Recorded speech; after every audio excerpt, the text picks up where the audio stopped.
So today we're going to be installing some roof racking on that side of the roof over there so we can install 20 more solar panels. But before I do that, we're going to be installing an anchor point up here at the top of the roof, and that way we can tie off and be safe while we're doing it. So this right here is the roof anchor that I bought. This is a Guardian Pitch Pro roof anchor, and it mounts on the roof like so, and then your tie-off point right here ends up sticking above your roof so that you can clip it on. And it's nice and black, matches my roof. You see it's got 12 anchor points on it. It needs to have a screw or a nail in every one of these holes, and then 8 of them need to be in the truss or some type of structural member or, you know, stud that's in the roof there, rafter that's in the roof. So it says you can attach this with just 2.5-inch exterior grip tight screws or grip right screws or 16D nails. And we're just going to end up, I have some exterior screws, that's what we're going to use today.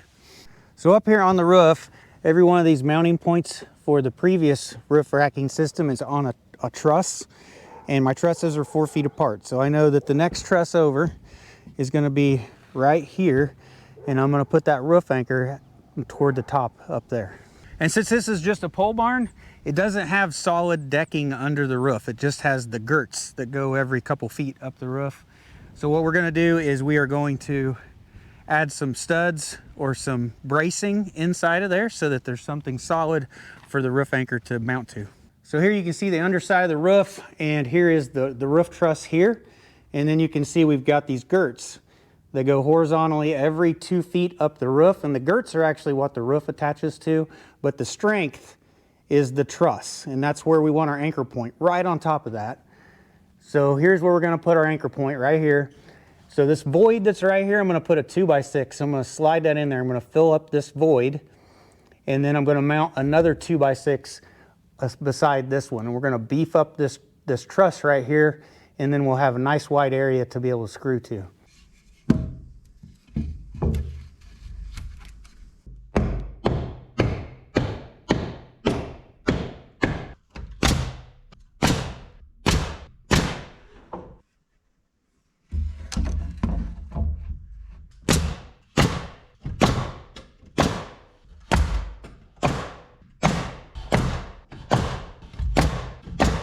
All right, we got our 2x6 filling in that void, and then we've got an 8-foot 2x6 going from the peak all the way down past this little brace point right here.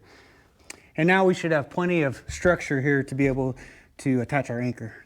So this roof anchor is probably designed to be slid underneath a shingle where you flap it up, you screw it down, and then you put it back down, and it helps protect to keep the rain and weather off of it. But I'm putting this on a metal roof, so this may not be designed for a metal roof, but I'm going to use it. And to seal it up, what I'm going to use is, this. It's called Through the Roof. It's 100% silicone caulking made for roofing. And I'm just going to coat this really good, and then we'll screw it down to the roof, and that'll be it.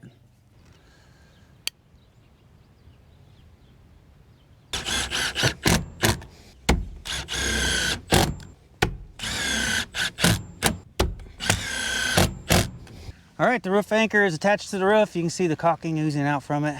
So it may not look the greatest. I know a lot of people are gonna probably have trouble with that one, but it should be leak free with that through the roof caulking, and it's be something safe to attach to. So the roof racking that I'm using is made by IronRidge. It's an aluminum rail system. And if you look at the end here, hopefully you can see the profile of it. There's a track here on top, and that is what the solar panels attached to, is on this track.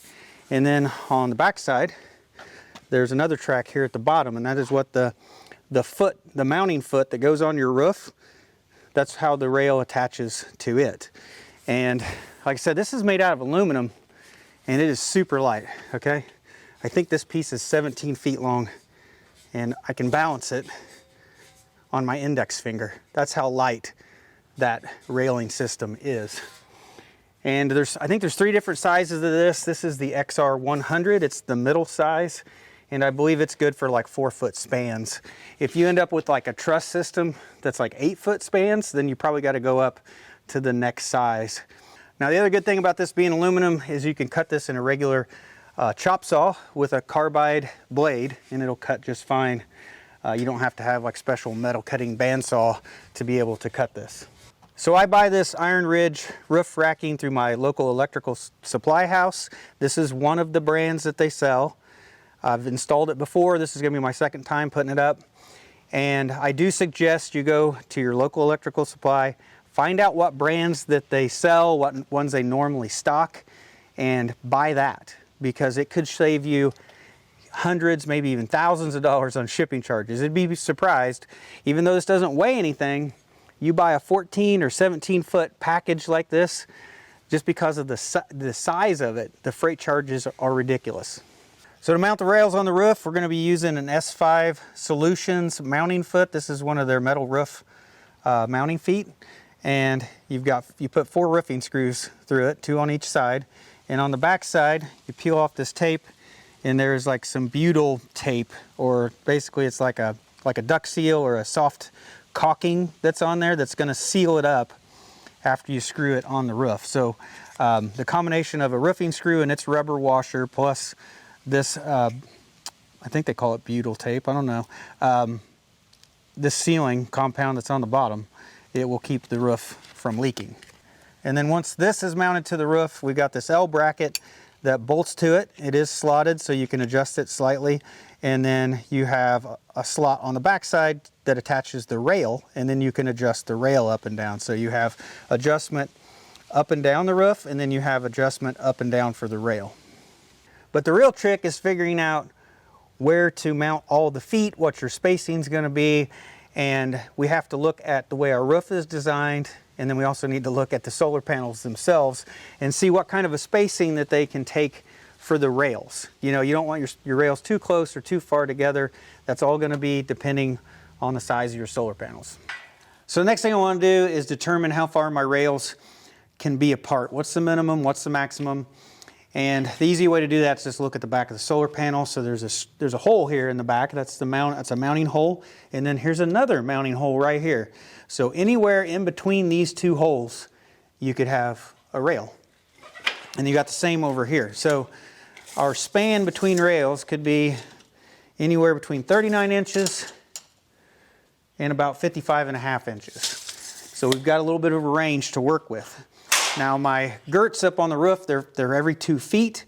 So I could have a girt basically every 4 feet, right? So if I have a 4-foot piece, my 2 girts would lay almost perfectly centered between those 2 holes. So a 2-foot spacing will work for one row of solar panels. So after doing the quick math, it appears that the 2-foot spacing that we have on our roof purlins is going to work for mounting our rail system. So it appears that our rails, with 2 rows of panels, our rails, we can get those to fit where they hit in between both of these screw holes on both rows, and everything will be just fine. We don't have to add any boards or anything extra in the roof to mount at a different spacing than what's already there. All right, right here's 24 feet from, so I know my 4-foot spacing's good. And then I know it's 50 inches up from the bottom.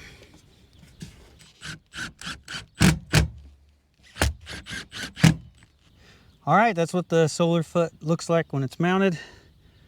So I've got the bottom set of mounting feet on the roof. I just measured from this bottom edge up and then across every 4 feet.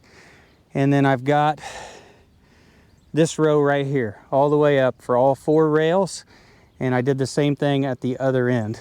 So now I'm just gonna run a string line from the feet on the right side over to the left side.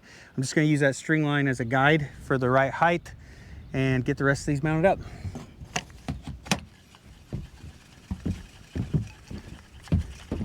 So now I can just quickly line it up with the bottom foot and with this string, and I can just stick it down to the roof. And then I can come back and screw it down.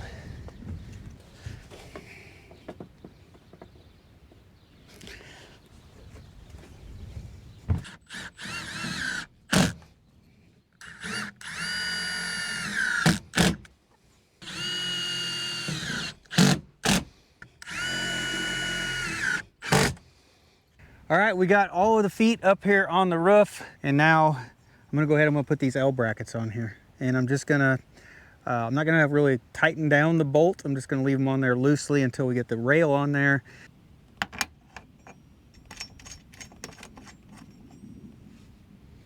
All right, I got all the L brackets mounted on here, but one, I got shorted, it seems like. So I'm missing this top corner back here, and I think I actually need a few more. So right here, this rail is gonna go this direction. It's gonna attach right to that rail right there. And as we go up, the spacing changes because these solar panels are shorter. They're not as tall. So this rail is gonna go in here. It's gonna be 4 to 6 inches off from that one. This rail will be about the same. So I can probably just attach to those and it'll be fine. But this one, the rail will line up. It'll probably be a foot difference. And then the solar panel itself will be like up here. So that's a long span. So I'll probably extend this rail all the way back to there to help support this top corner.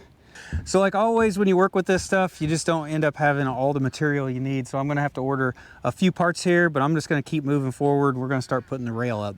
And I know the very first thing I did in the video was put a anchor point up here, and I'm not tied off. I'm not using it right now. And that's because a lot of this stuff, I bought some shoes that are very tacky for this job. This is the first time I've worn them, but the anchor point I think will come in handy when I'm washing solar panels and when I'm actually carrying the solar panels up here. They can grab the wind, it can knock you over. So I probably won't use the anchor point until we get to actually putting the solar panels up. So to attach the rail to the L bracket, we've got these little like T-nut bolts. It's got this special bolt that fits in a slot. And then when you turn to tighten it, it twists in there, it locks in, and then you can tighten down the nut on here. And we'll have one of these for every one of these brackets, and these fit into the little slot that's on the back side of the rail right here.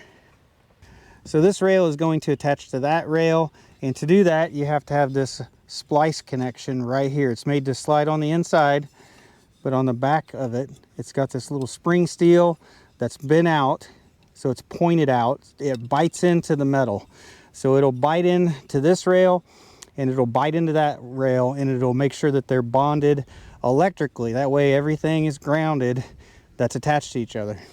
And that's how all the hardware is on this system. Everything's made to bite in and bond all of the little pieces together. So the screws that hold the panels, they will bite in to the rail and bond the panel to the rail system, and then it will also bite in over there and it will bond that rail through the solar panel to this rail. And it just makes sure that everything in that row is bonded electrically.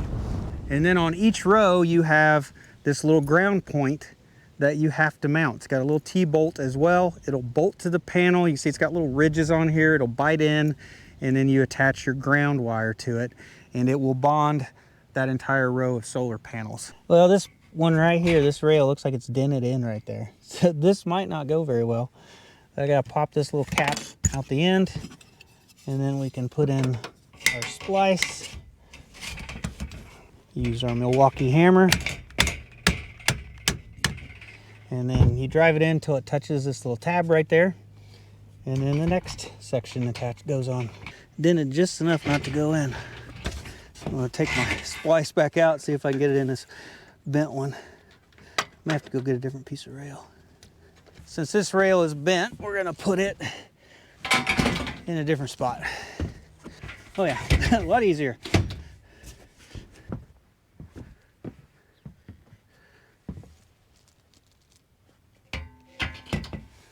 So now I'm going to tighten down this rail to the L bracket.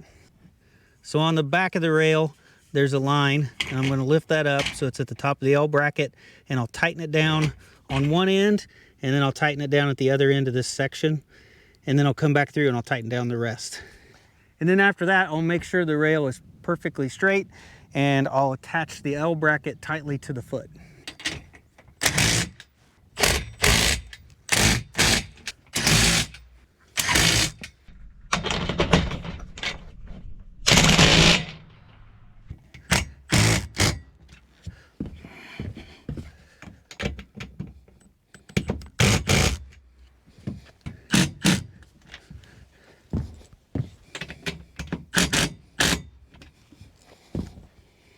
So my new solar panels, they're 45 inches wide, counting the width of the mounting bolt. So there's 10 of them. That's 450 inches that the 10 panels should be. Plus I'll probably let it overhang maybe about 4 inches. So I'm gonna measure out 454 inches, and then I can figure out exactly how long each one of these rails need to be. And then we'll go ahead, we'll cut them in a chop saw, and we'll bring them up and mount them.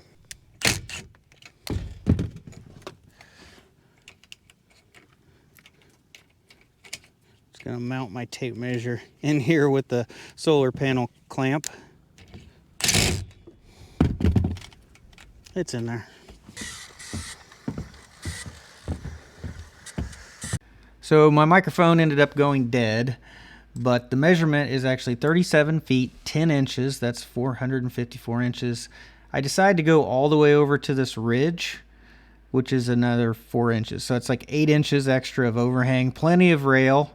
I can always cut it off afterwards if I need to. So I'm just take a few measurements here, and we'll get these cut and put in.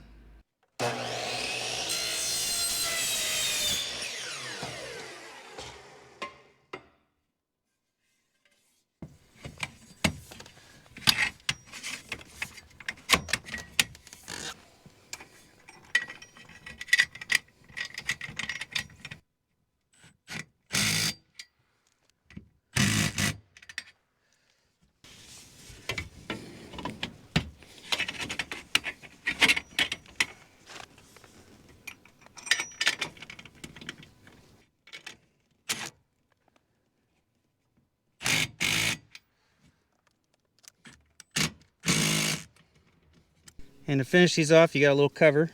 There's left and right hand covers to go at each end. Well, it's getting dark out here, but at least I've got all the rail up that I can. Obviously, I need to order some more feet and some L brackets and a few more things to get it completely done. But in the next video, I think what we'll do, we'll probably run the conduit for the solar panel wiring. We'll do the grounding, and we'll do the junction box that mounts up here under the solar panels. But anyway, guys, I think that's gonna be it for this video. I think doing the railing on this type of roof system is probably a little more difficult because you got girts that you have to line everything up on, plus the trusses. It would be a little different if it was a stick-built house and you had decking and you had like rafters every 16 inches. You would have way more support in this roof, and it would be a lot easier for you to put on. And if it wasn't a metal roof, you'd have a lot more mounting options too. So they have different mounting options for like a normal decked roof on a house that's shingled. They have mounting options where you can basically just put the mounts anywhere. You don't really have to do research first to try to find out where the studs are. A lot of the brackets have a little bit bigger foot, so they spread out the weight. And yeah, I think doing it on a metal roof and on this type of construction is just probably a little more difficult because you got to make sure to find where your trusses are. And if you're not going on top of I said girt, but if you're not going on top of a purlin, then a lot of times you end up having to add some extra boards in there so that you have something to screw to, because there's not a purlin in that spot. And then another thing, like probably a solar panel company would do, is they would look at this and see if the trusses were engineered enough for the weight of these solar panels, and if they weren't, they would add additional 2x6s to the truss, probably almost the entire truss, or maybe just the top part of the truss, but they would basically make that truss like doubled up, at least at the top, maybe the entire thing, and they would strengthen the trusses in this roof for the additional weight. But for me, with my trusses being 4 feet apart, I think that I've got plenty of strength to be able to put these solar panels on here. And of course, that's just a guess, but it's worked so far. But I think that's going to be it for this video, guys. Thanks for watching. I'll see you in the next one.